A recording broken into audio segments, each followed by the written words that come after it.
eu preciso abrir o texto e conseguir fechar, terminar o texto, então eu não vou abrir para muitas perguntas, para comentários, não vou aplicar isso à realidade dos irmãos, eu vou fazer em forma de um partilhar, uma pregação, certo? Para a gente poder fechar o texto. Para os irmãos que estão ouvindo aí, numa das mensagens foi 1h30 aqui conosco, mas o Ivan resumiu e deu 20 minutos de mensagem. E os irmãos que ouvem, tem pessoas de outras localidades que ouvem, eles estranham um pouco uma mensagem só de 20 minutos. Aí eu já estou explicando para eles que é em função das perguntas que foram feitas, da gente parar e aplicar o texto a cada irmão. Eu vou fazer duas coisas hoje de manhã. Vocês vão se lembrar que eu ia dividir os itens que irritam em 3 pontos. Os pecados de rotina familiar, os pecados de fala, que é o que nós vamos ver hoje, e os pecados de abuso. Então esses 3 pecados, essas 3 divisões, dessas 3 divisões, a primeira nós já vimos.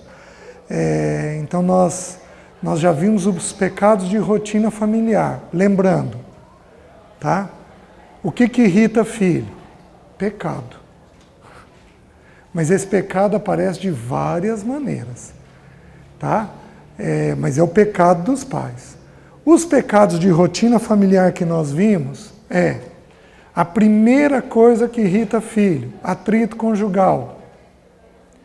Por atrito conjugal, vale briga aberta e briga velada.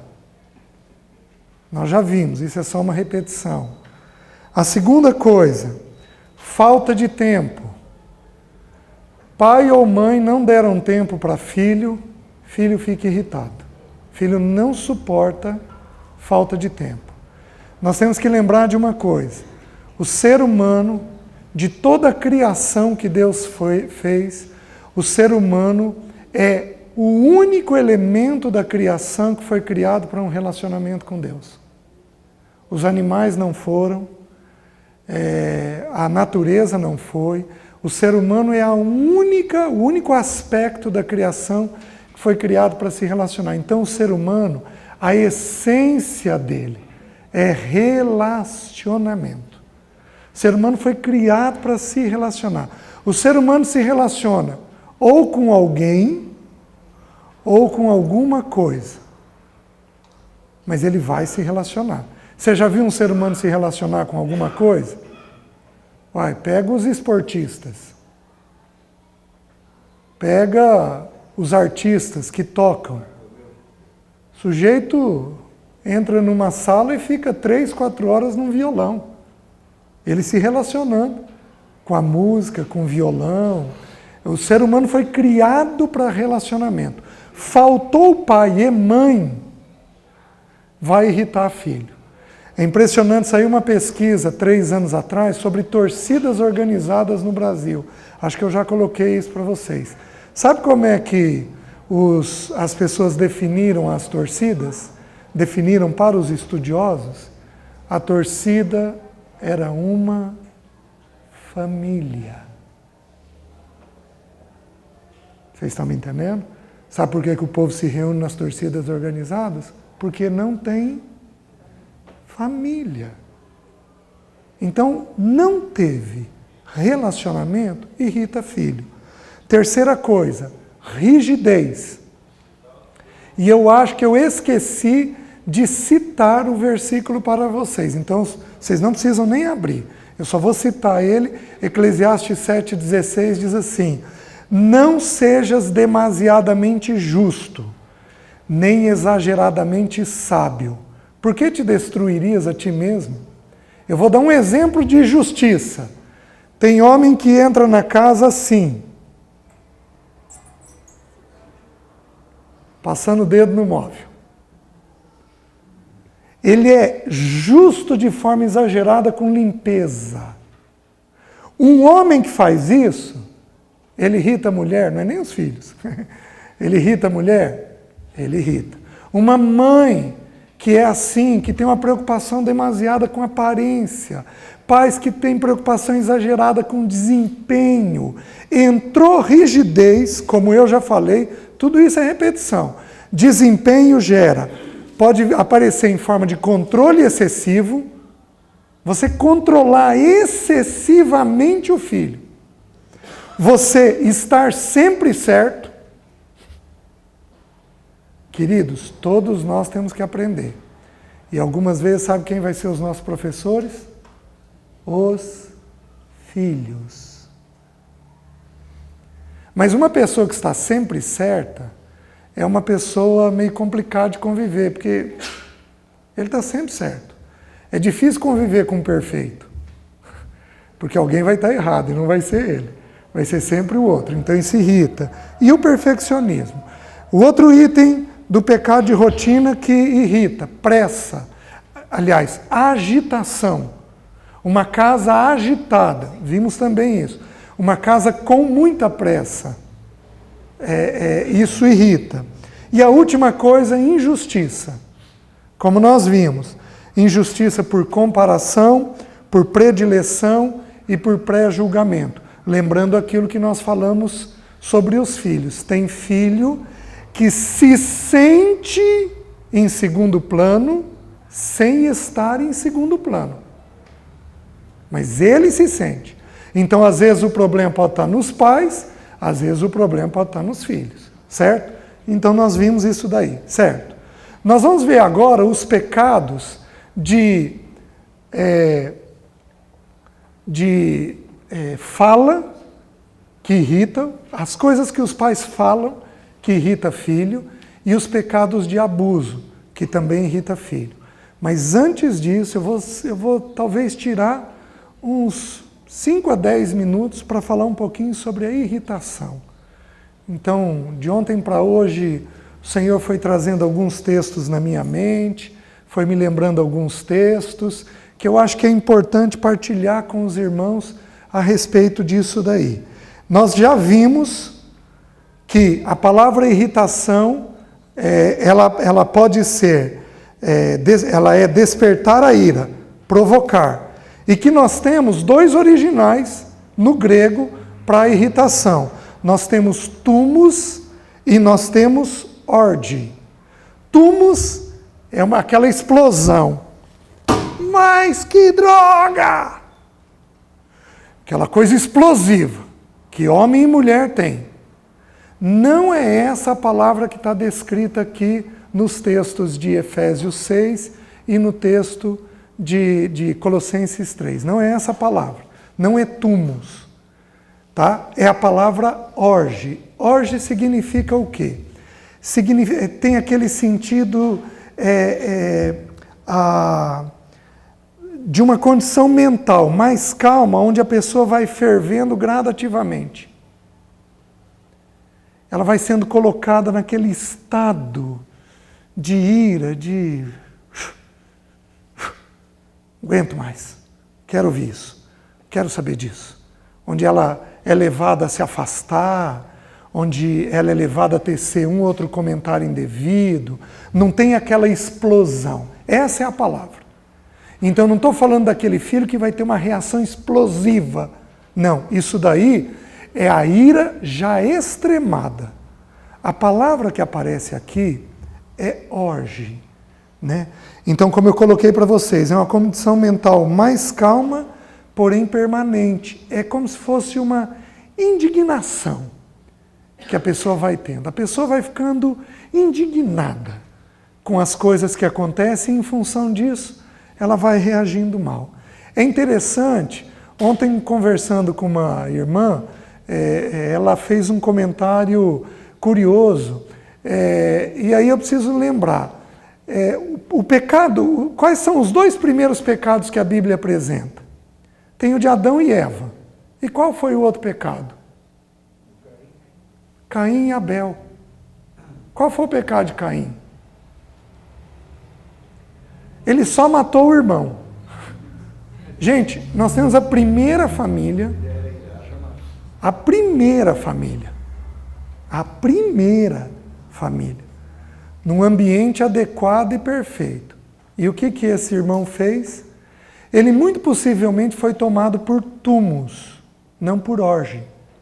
Mas é interessante que o texto lá, eu meditando um pouco no texto, o texto diz uma coisa curiosa. Diz que Caim era lavrador. Vocês sabem no hebraico o que significa a palavra lavrador? Ele era servo da terra. Ele servia a terra. Caim apresentou diante de Deus o melhor da terra. Caim tinha um problema chamado desempenho. Caim era um homem ansioso. Nós não vamos estudar sobre ansiedade, mas se a gente fosse estudar, nós íamos descobrir que todo irritado é ansioso. E quanto mais empenho eu tenho em servir a terra, em apresentar uma coisa boa diante das pessoas, mais irritado eu fico. Vocês estão me entendendo? Caim não entendeu um princípio simples. Caim não entendeu que a aceitação diante de Deus vinha pelo sangue de um animal. Aquele animal que Abel matou e aquele sangue que Abel ofereceu, a Bíblia diz em Hebreus que a oferta de Abel nos fala até hoje. O que a oferta de Abel nos fala? A oferta de Abel nos fala que a minha aceitação é baseada no sangue de outra pessoa. Ali, em Abel, tipologicamente, aquele animal representava quem? Cristo. É no sangue de Cristo que eu e você fomos redimidos dos nossos pecados. É impressionante essa verdade. É no sangue de Cristo que nós fomos redimidos nessa verdade.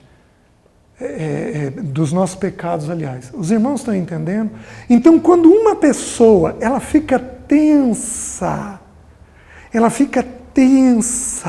ela trabalha, ela quer resultado, seja um resultado numa pequena coisa que ela faz ou numa coisa que todo mundo vê, quando tem que ter resultado naquilo ali, e ela não se sente apenas aceita, independente do resultado que ela está conseguindo, mas quando ela é muito tensa nisso daí, ela é tomada por ira. Mas ali, o Senhor, ouvindo o comentário dessa irmã ontem, o Senhor faz um movimento muito curioso, que aí foi um depósito que o Senhor fez no meu coração ontem. Foi muito curioso. Hoje de manhã, olhando os textos, buscando o Senhor, isso vai ficando um pouco mais claro para mim. A Bíblia ela é impressionante. Você lê, e ela sempre tem um depósito a ser feito dentro de você. É interessante que quem conversou com Caim? Deus Pai. Ele senta e conversa com Caim. Caim, por que você está assim? Aí Deus fala uma coisa curiosa para ele. O teu desejo está diante de ti e a ti cumpre dominá-lo. Por quê? Porque a ira é um sentimento que todos nós teremos. Mas é um sentimento que, se não tratado, ele vira um pecado. É um perigo. Os irmãos que o digam. Abel que o diga. Né? Ele vira um perigo. Mas ele é um perigo porque ele é um pecado. Mas o Pai vem e fala com ele. Meus queridos, se nós temos o coração correto, se nós tivermos o coração correto, é impossível levantarmos diante de Deus depois de um período de oração e não levantarmos mais ajustados. É impossível. A ideia é que o ser humano quer ser aceito por aquilo que ele faz. E diante de Deus a gente só é aceito no sacrifício de um animal perfeito. O cordeiro tinha que ser perfeito, tinha que ser sem defeito. Certo? Quem foi o Cordeiro Santo, sem defeito? Jesus. Por isso a gente só é aceito no sangue de Cristo. Então o que é o novo nascimento? Quando eu entendo que eu sou pecador, isso é uma coisa que a gente não vê. Isso são pelos olhos da fé. Quando eu compreendo que eu sou pecador e que eu estou distante de Deus, e eu oro pedindo perdão, o sangue de Cristo derramado há 2000 anos é derramado na minha vida. E por causa desse sangue é que eu sou aceito. Então Deus me olha em Cristo. Vou pegar a Camila. Camila se converteu há muitos anos atrás. O sangue de Cristo foi jogado, obviamente, que isso é pela fé, foi jogado nela e este sangue lavou ela dos pecados dela. E a Camila, então, tem livre acesso diante de Deus. Não por causa dela, mas por causa do sangue de uma pessoa perfeita. O seu pecado foi colocado neste bendito Cordeiro, chamado Jesus. E ele colocou sobre a Camila esse bendito sacrifício dele. Então a Camila é aceita por causa de Cristo. Faz sentido? Deu para entender? Então a aceitação não está ligada a nós. Qual é o problema? Muitas religiões, e querido, com isso não quer dizer que nós dominamos tudo. Óbvio que não. Mas muitas religiões colocam as obras. Foi o que Caim fez. As obras. Não, eu vou fazer. Eu vou ser correto, eu vou ser bom, eu vou ser honesto, eu vou ser uma pessoa boa, eu vou ser um bom pai, eu vou ser um bom marido. E isso diante de Deus é ser servo da terra. Você pode trazer o melhor. Pode trazer o melhor. Que para Deus não tem diferença nenhuma. Enquanto você não virar e falar assim, eu sou um tremendo pecador. E só no bendito sangue de Cristo é que eu sou aceito diante dele. Se você não fizer isso, você não tem a aceitação do Pai. Você está conseguindo me entender? Isso é que o sangue de Caim e de Abel, isso é que a oferta de Caim e de Abel nos ensina. Tudo bem até aqui? Então a ira, ela faz isso. Mas meus queridos, tem um texto, não abram, tem um texto em Efésios, capítulo 5, que ele vai dizer assim para nós, longe de vós, ele faz uma regrinha, toda amargura e ira e cólera, gritaria e blasfêmias. Gritaria, blasfêmia e bem assim toda malícia. Ó, nosso alvo é esse, certo? Nosso alvo é esse. Olha o que a Bíblia está dizendo. Longe de vós, amargura, ira, cólera, gritaria, blasfêmia e malícia. Deixa eu explicar para vocês o texto. Ele está na ordem descendente. Isso daqui é menos grave, isso daqui é mais grave. O que é malícia? Malícia é crítica. Quem aqui é crítico? Levanta a mão. Quem for bem crítico, levanta as duas. Malícia é crítica. A crítica me leva à blasfêmia. O que é a blasfêmia? Eu dou um rosto para aquilo que eu estou criticando. Nossa, mas eu detesto gente que filma. Daqui a pouco, pus um rosto em quem filma. Gente, detesto o Ivan. Na verdade, eu não gosto de filmagem. Mas aí eu dei um rosto para aquilo. Tudo bem? Desses dois eu vou para gritaria. Quem aqui grita? Levanta a mão. Quem grita?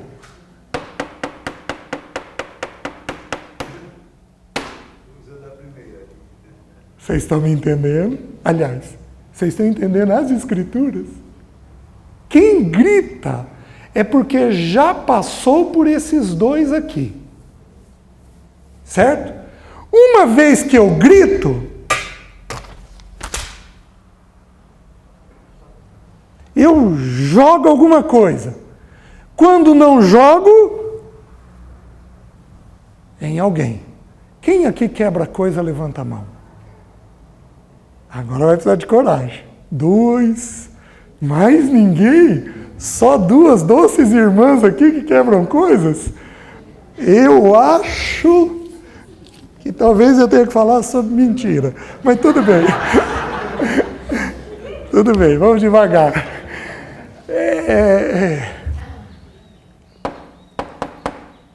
Eu vou para a cólera. Então eu começo a ter atitudes mais fortes. Você já segurou um filho mais firme?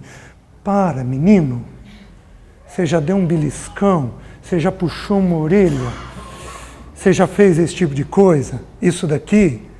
Quem fez isso? Não levante a mão, já que vocês não estão falando a verdade. Quem fez isso já andou 4 degraus. Vocês estão entendendo?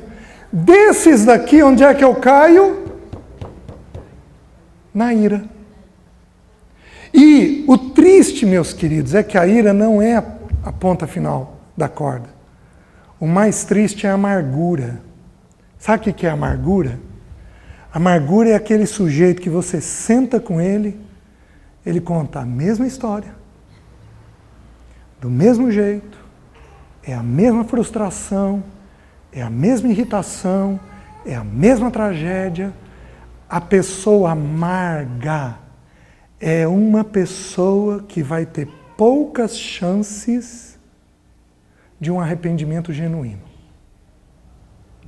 Porque a mente dela não desliga. A gente precisa pedir misericórdia, porque não tem o que o Senhor não trate. O Senhor trata tudo. O único pecado que ele diz que ele não ia perdoar seria a blasfêmia contra o Espírito. O resto todinho ele trata. Mas na amargura, a pessoa não desliga das histórias ruins.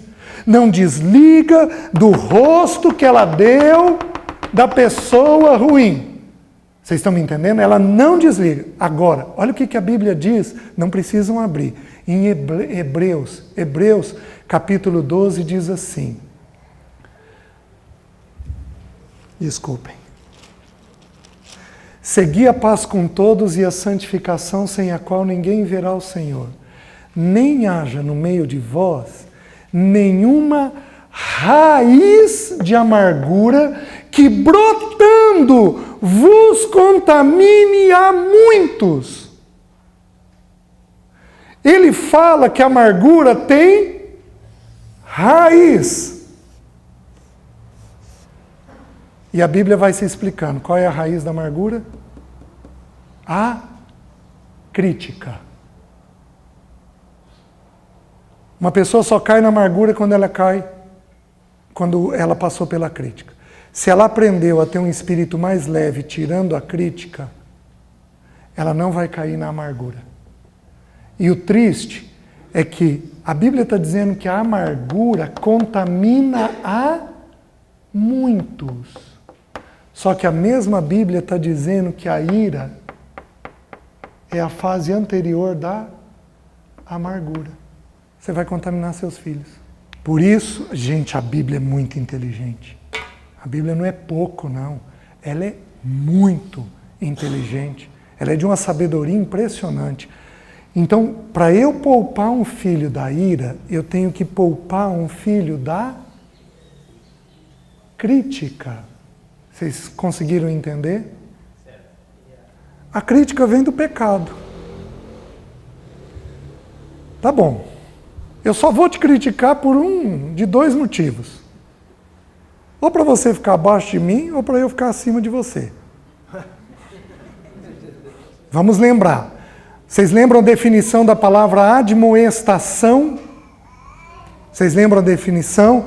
A palavra admoestação que a gente viu semana passada, ela significa noutesia, que é uma correção por palavra, é um treinamento por palavra. Só que esse treinamento por palavra eu posso fazer de duas formas. Eu posso fazer pelo incentivo, menina, que legal, você anota tudo. Que legal. Ou eu posso fazer pela reprovação. Mas eu estou reprovando, eu não estou fazendo uma crítica construtiva. Tem coisa que é e tem coisa que não é. O que não é, a gente reprova. Camila, você escreve tudo, mas você não abre a Bíblia. Então, querida, não escreva tudo não. Abra a Bíblia que é mais importante. Pronto, fiz uma reprovação. Eu reprovei um ato dela. Então essa palavra admoestação, que é treinamento por palavra, é um treinamento ou por reprovação ou por incentivo. Agora, misturar as duas coisas, eu vou fazer um incentivo caceteando a pessoa. Isso fica meio estranho. Tudo bem?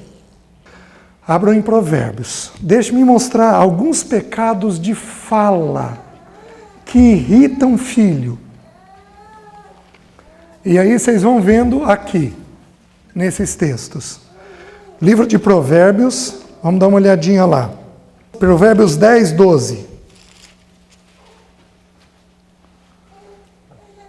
Diz assim: o ódio excita contendas, mas o amor cobre multidão de pecados. O amor cobre todas as transgressões. Eu vou usar a blusinha dele. Tá? Tem um pecado da Nayara. Tá? Para tratar esse pecado a primeira vez, alguém vai ter que ir lá e descobrir. Nayara, isso daqui é um pecado.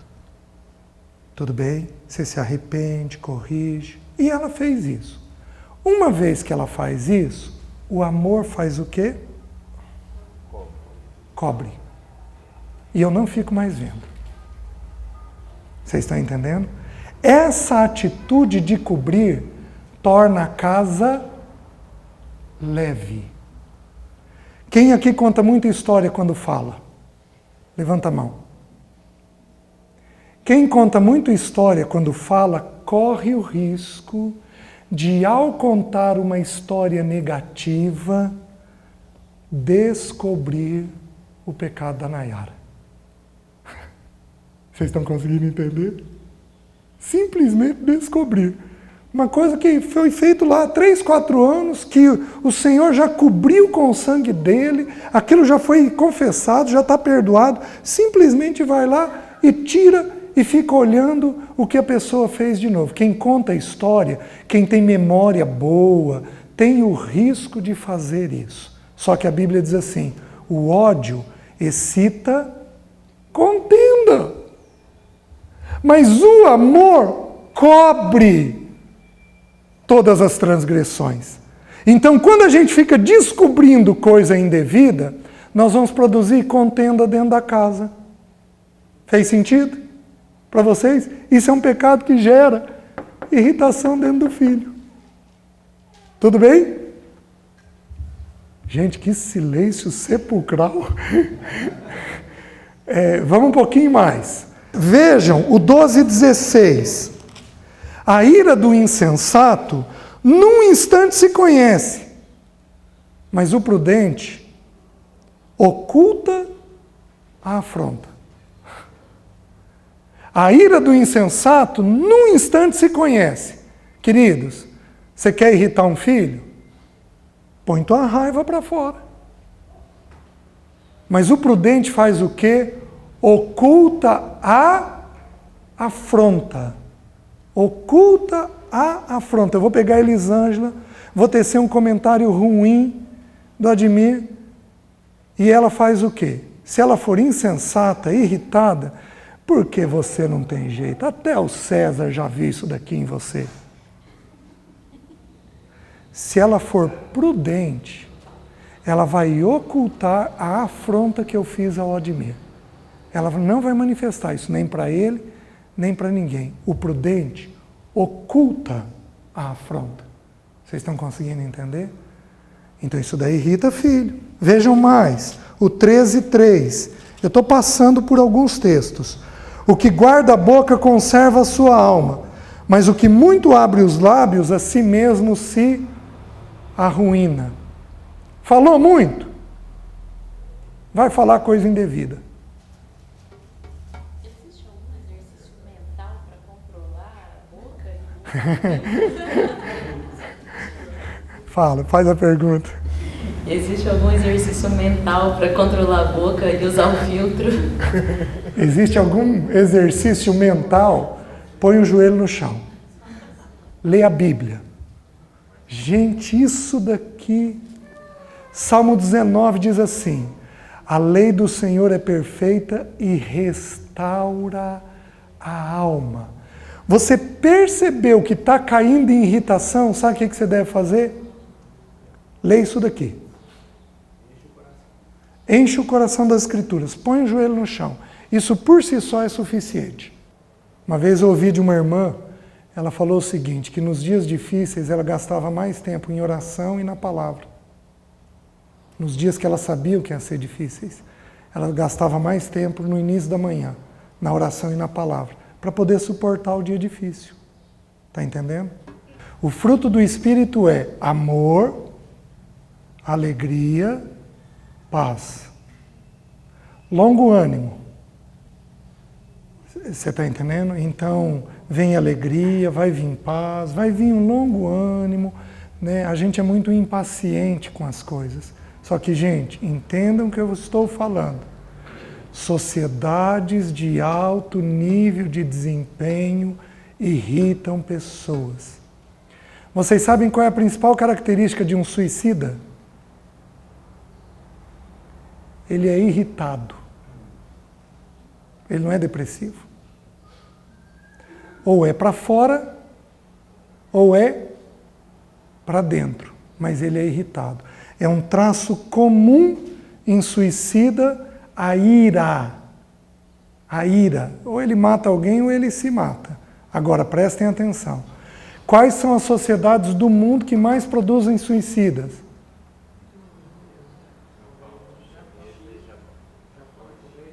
Japão.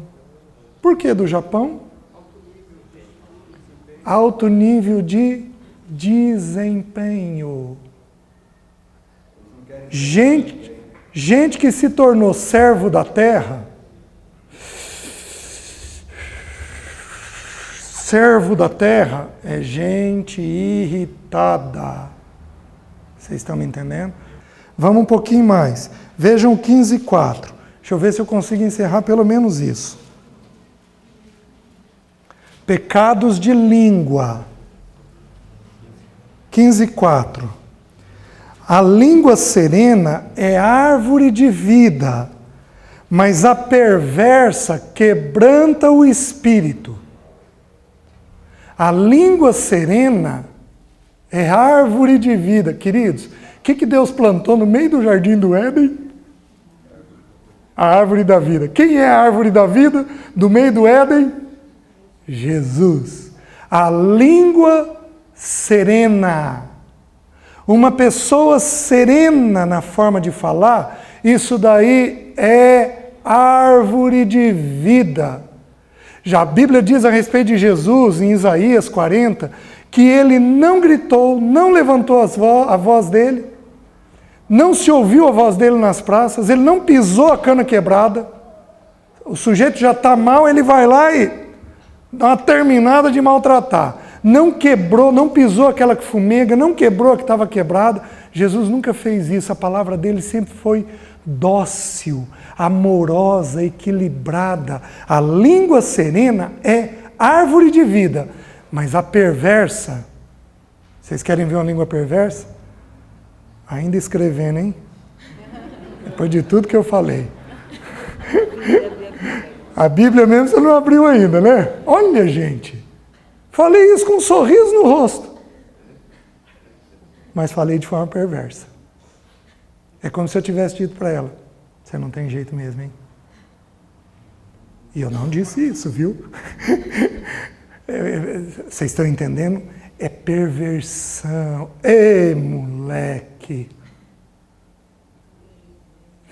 Tem coisa que é maldosa, tem coisa que é perversa, tem determinadas palavras que a gente usa, mas, olha, gente, nós temos que viver 1/3 da vida do filho para poder usar. Irresponsável, preguiçoso, são coisas tão pesadas, mas tão pesadas que a gente só pode falar depois de muito tempo de estar vivendo com o filho.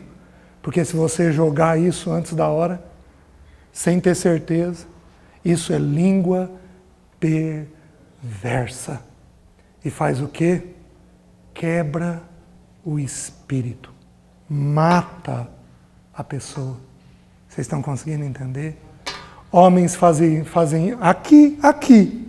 Homens fazem isso com as mulheres fazem isso com os homens, nós fazemos isso com os filhos, alguns dos filhos fazem isso com a gente, e isso é um pecado grave. Certo? Vamos um pouquinho mais. Vejam 15:18. O homem iracundo suscita contenda, mas o longânimo apazigua a luta. Quem aqui é bom de briga, levanta a mão. Briga verbal. Sabe o que a Bíblia está dizendo? O homem iracundo suscita contenda. Está todo mundo comendo em paz. Aí o digníssimo põe uma conversa que vai dar encrenca. Põe uma conversa na mesa que vai arrumar atrito.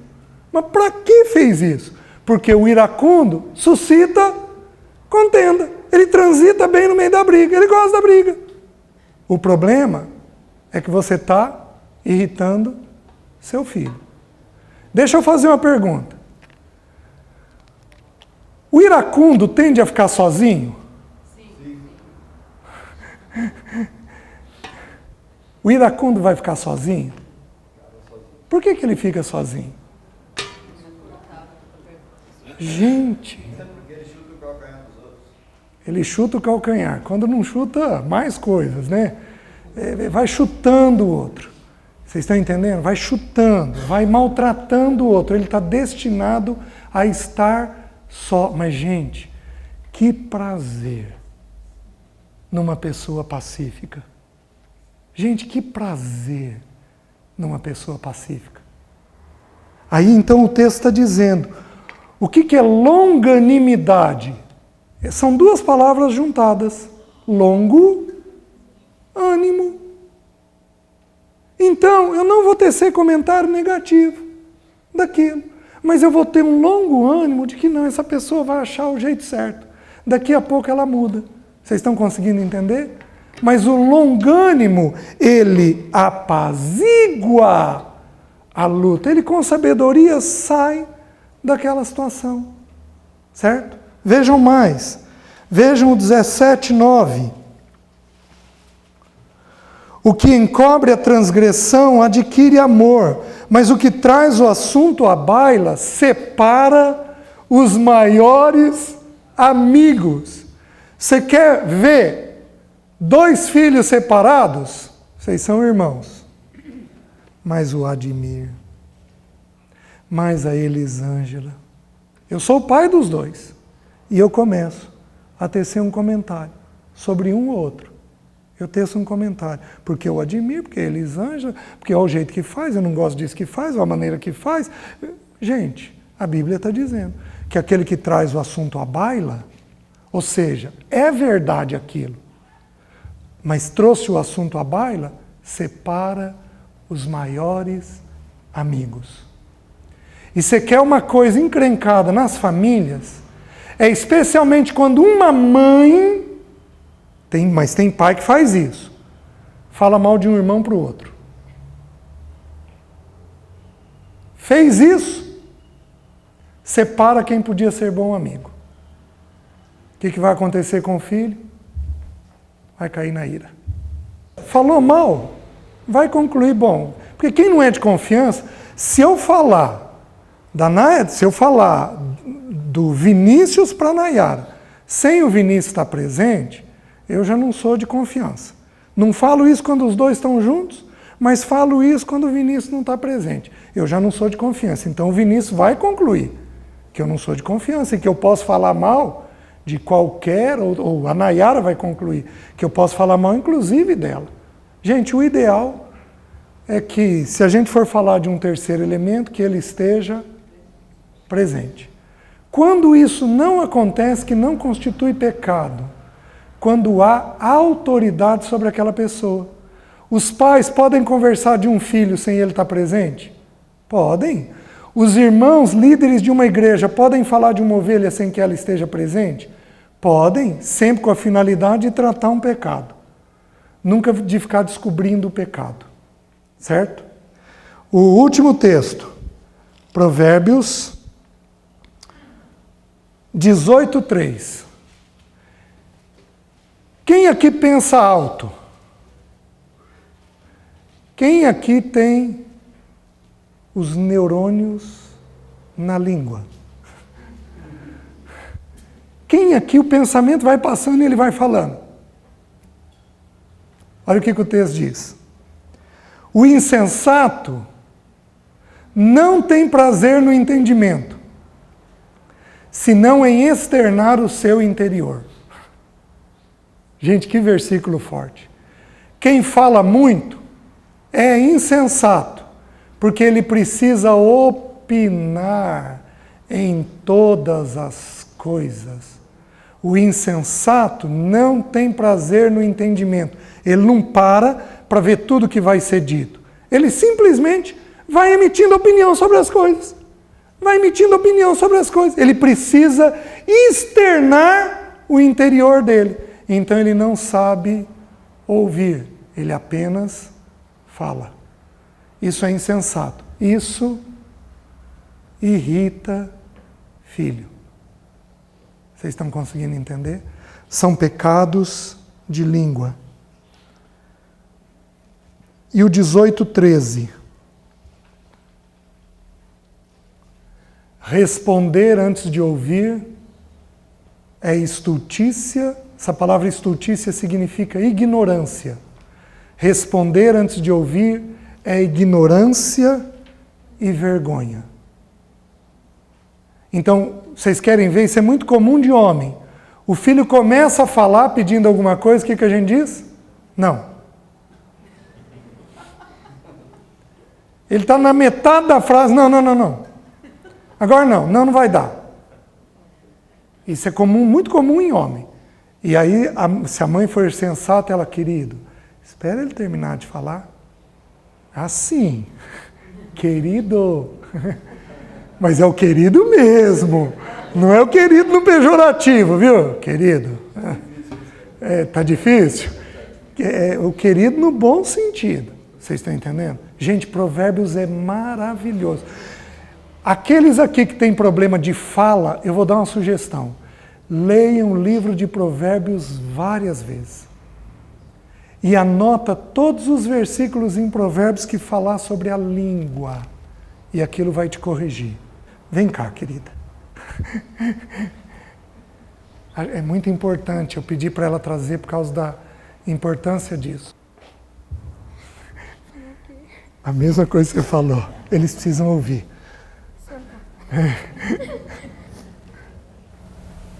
O estudo tem sido uma bênção, mas eu tenho visto como eu sou falha, né? E daí tem se tornado muito peso para mim. Porque daí eu quero consertar aquilo e daí eu não consigo. Daí, semana retrasada, parecia que eu ia pirar minha cabeça. Daí, cobrando muito do pequeno, do Rick. Daí, fiz coisa que não deveria com ele. Me senti um monstro. Então, tá sendo difícil para mim. Tá. Obrigado, querida. Todo mundo ouviu? Então, deixa eu dar uma palavra para todos nós e para a Verônica. E com isso, nós temos que já encerrar. A palavra de Deus não é para gerar peso. tá? Não precisa gerar peso. Não tem nada que não vá ser resolvido. Tudo bem? Nada que não vá ser resolvido. Você tem não menos, mas não menos que 8 anos para as coisas mínimas. E você tem pelo menos 20 para fazer tudo. Calma. Tem tempo. É por repetição. Vai repetindo. Olha, a primeira pergunta que eu fiz para ela, em alguns momentos tem dado certo?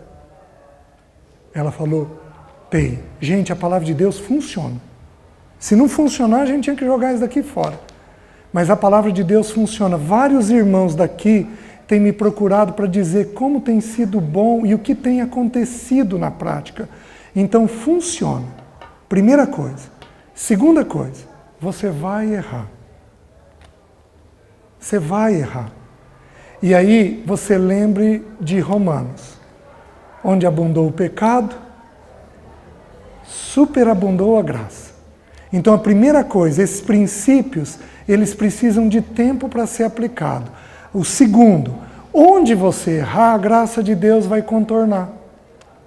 Ela vai vir e vai contornar. Tudo bem? Segunda coisa. Terceira coisa, se concentre nos teus papéis, não no do Marcelo.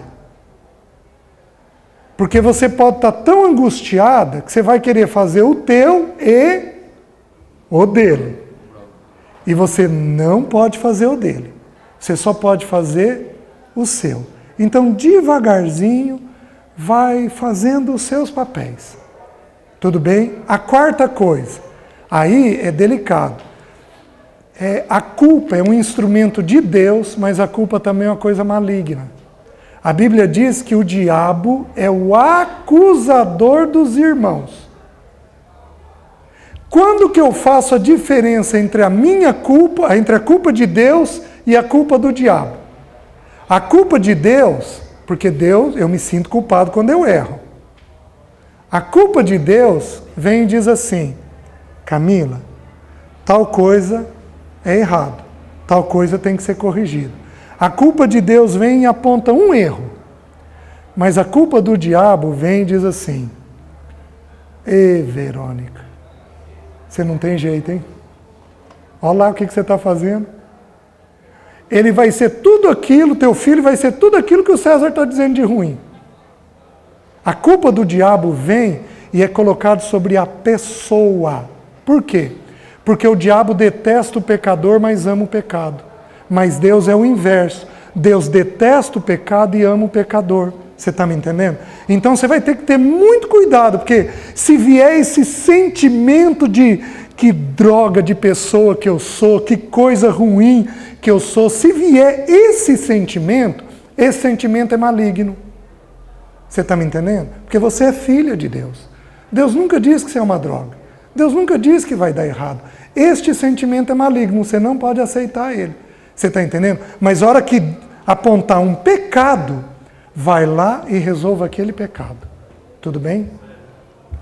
Amém?